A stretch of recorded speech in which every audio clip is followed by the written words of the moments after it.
Carlos Escolari, un graduado de nuestra universidad, pero que hoy en día hace su trabajo en la Universidad Vic en Cataluña. ¿Qué tal, Carlos? ¿Qué tal? Bueno, un poco la intención era, de alguna manera, lograr algún tipo de explicación o despuntar alguna explicación con respecto a la situación que vive la mayoría de la gente, que por ahí tiene acceso a determinadas tecnologías de la información y la comunicación, pero que se siente desbordada y creo que sobrepasada por el no poder alcanzar un porcentaje por lo menos interesante o que él pretende sobre esa información.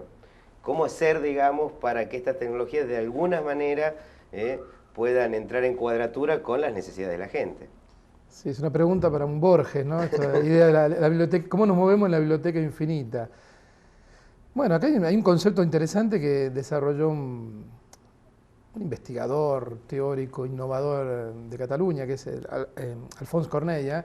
Él habla de la infoxicación, ¿no? La intoxicación informativa debido a esta gran masa de información. Y lo que es real porque antes, evidentemente, ahora tenemos acceso a una gran cantidad de información en cualquier tipo de formato, vídeo, fotográfico, textual, grabaciones, ¿no? Que antes, bueno, era cuestión que en algunas pocas bibliotecas había toda esa masa de información. En cambio, ahora podemos acceder desde un bar, desde nuestra casa, desde una oficina, un lugar de trabajo, a toda esta enorme red de datos.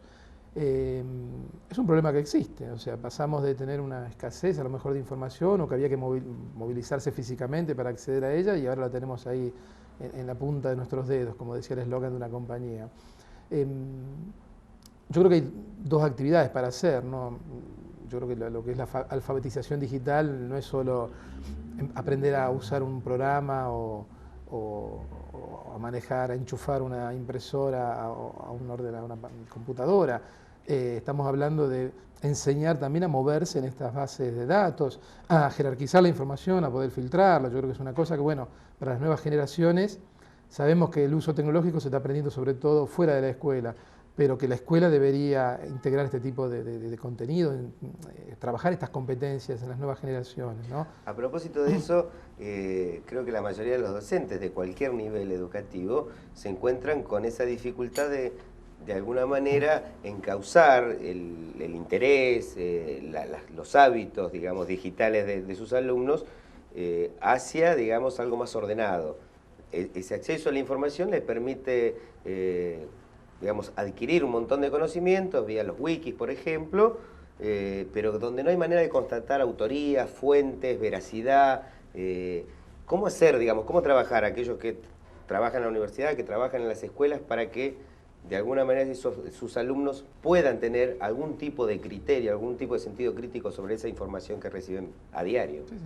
Eso pasa, no solo pasa en las escuelas, pasa también a nivel de estudiantes universitarios, ¿no? Que agarran la primera web que aparece en Google y ya lo toman por bueno y eso termina en un trabajo práctico, en un informe para alguna materia, ¿no? Yo creo que tenemos que trabajar en todos los niveles, identificando las formas de ir filtrando la información, de buscando, no es lo mismo una información que está en una página personal de un chico que está en Yahoo, en un grupo ahí perdido, en una página personal, que un artículo que está en la web de la Universidad Nacional de Rosario, o un artículo que está en una revista científica, en un grupo de investigación, digamos, para hacer un ejemplo muy burdo, ¿no? Aprender a diferenciar todo eso. A nivel universitario sabemos que hay varios portales o webs que incorporan todo tipo de material que los alumnos universitarios vuelcan ahí dentro, ¿no? En Cataluña está el Patata Brava, Rincón del Vago, y ahí también yo muchas veces he entrado a ver cómo funcionaban estas comunidades y hay algunos trabajos que están bien, son útiles, son buena síntesis y otros directamente son de muy mala calidad. O sea que, bueno, yo creo que hay que enseñar eso y hay que generar, yo creo, cada vez más figuras profesionales. Esto es interesante que afecta sobre todo a la gente que había estudiado biblioteconomía, ¿no? Son carreras que ya se han transformado en gestores de la información.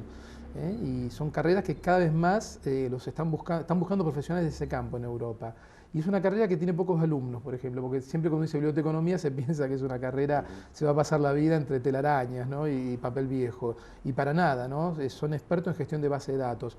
Esa sería la intervención más profesional, ¿no? Necesitamos cada vez más expertos en jerarquizar esta información, ¿no?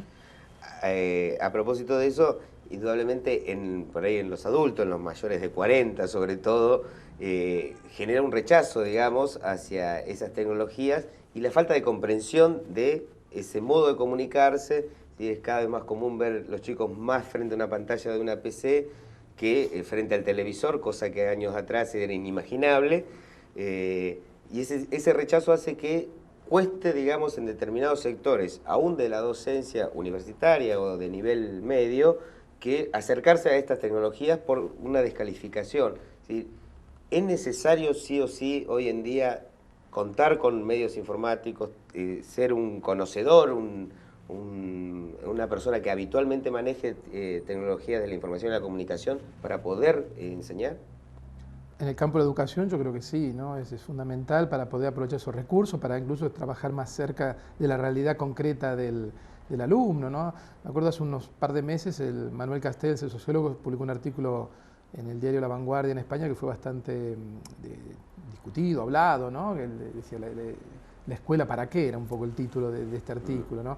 Y él decía, hace un análisis muy crudo de esta realidad. Todo esto Castells está en la Universidad Abierta de Cataluña, en un proyecto de universidad online que existe, no es un proyecto, ¿no? Y él trabajó desde el inicio ahí.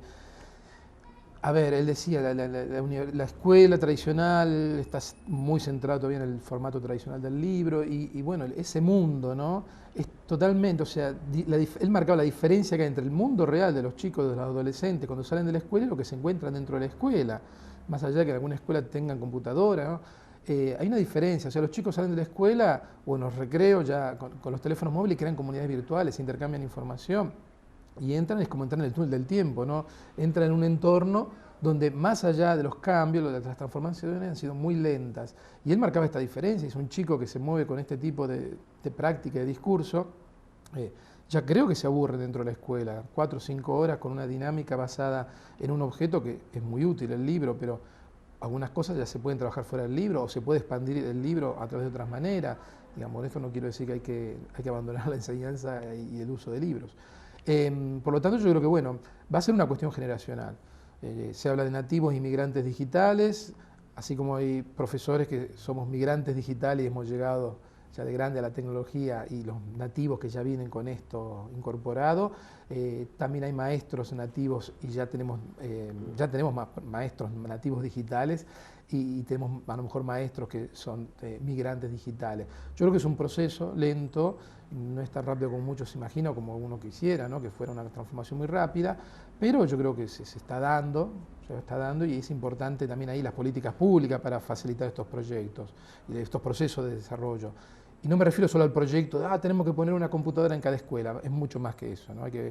Tiene una parte sí de inversión tecnológica, pero tiene una parte muy fuerte de formación, de ver para qué sirve esta tecnología, cómo se la puede aprovechar, de intercambiar sobre todo experiencias con otros países, con otras escuelas, ¿no?